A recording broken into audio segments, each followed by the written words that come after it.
Welcome to one of the fastest sports YouTube channels out there, Golden Blue Dude. It's looking like the SEC does in fact want Oklahoma, but Texas, that's a different story. Let's go.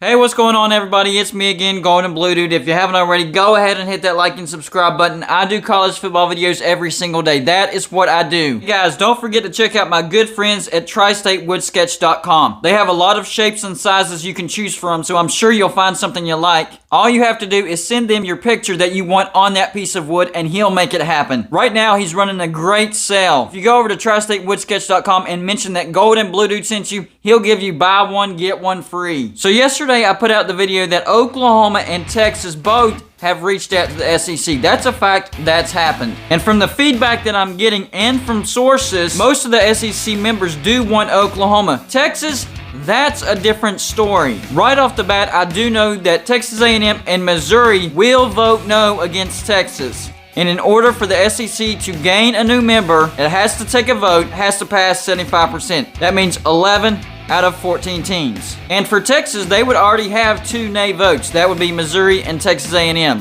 Here's the thing, Texas. Whenever you create drama and you whine, even just this past week with making the Big 12 put into wording that if you do a horns down over to your opponents, you're getting flagged, even though we already knew that. But you wanted to make sure that people knew that you owned the Big 12. But you're deciding you want to go over to the SEC now, and they don't want anything to do with that. And Missouri and Texas A&M, they remember what it's like to be in a conference with Texas, and they're like, hell no. Hell no. The other members, maybe they don't know what it's all about, but Missouri and Texas A&M could create a big enough presence to where they can convince some other members. That's 2 votes already. This is a big deal. This is a big story. Now, let's say that Oklahoma and Texas are both accepted into the SEC. First of all, I don't think it can happen until 2025 because of the contracts. That's the first thing. But let's say the SEC accepts them. They do have to wait till 2025. What does the rest of the conference do? Do they go out and try to get other members? Or do the remaining members need to reach out to other conferences? I think the latter, especially for my team, West Virginia. Don't let what happened last time happen again. Don't wait on invites. Start making phone calls right now. Heck, you could go with Oklahoma and Texas to the SEC, at least make an effort to, or the ACC, or the Big 10. The only option that is off the table is the Pac-12. So yesterday, whenever I saw this news breaking, I came up with my own list of how a super conference realignment could look if the Big 12 disintegrated. All right, so for the SEC, here we go. They get Texas and Oklahoma. So in the West, I would have Texas A&M, Ole Miss, Mississippi State, LSU, Alabama, Auburn, and Arkansas. In the East, that's where I would stick Oklahoma, along with Georgia, Florida, Tennessee, Vanderbilt, Missouri, South Carolina, and Kentucky. That makes the most sense. Missouri is already in the East. Oklahoma is just a few steps farther west, and it would bring some great competition to the East. Georgia and Oklahoma. That would be great. All right, for the ACC, in the Coastal, Miami, North Carolina, Duke, Georgia Tech, Pitt, Virginia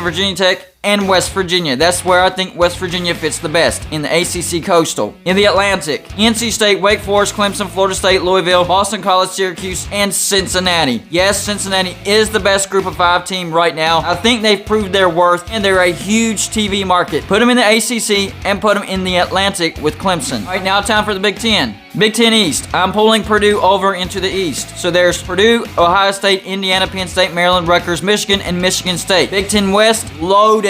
Northwestern, Wisconsin, Minnesota, Nebraska, Illinois, Iowa, Iowa State, and Oklahoma State. Now let's look at the Pac-12. I don't know if they would keep it North and South or would have to split it East and West. But if it stays North and South, here you go. In the South, Kansas, Texas Tech, USC, Utah, Arizona State, UCLA, Arizona, TCU, and Baylor. In the North, Washington, Oregon, Stanford, Oregon State, Washington, Cal, Colorado. I pulled them from the South so it would be even. Kansas State and Boise State. I think Boise State's probably the second best group of 5 team out there. So there's your super conference realignment if this does happen. The only thing is, will the SEC actually allow Texas in? Oklahoma's fine. Nobody has a problem with Oklahoma, but everybody has a problem with Texas. And what about Notre Dame? Are they going to stay independent? Because I know they would get the invite over over West Virginia and Cincinnati and Boise State and whoever else. So they hold a lot in their hands as well. But yesterday was the first domino to fall going towards a fourth super conference realignment. It is coming, guys.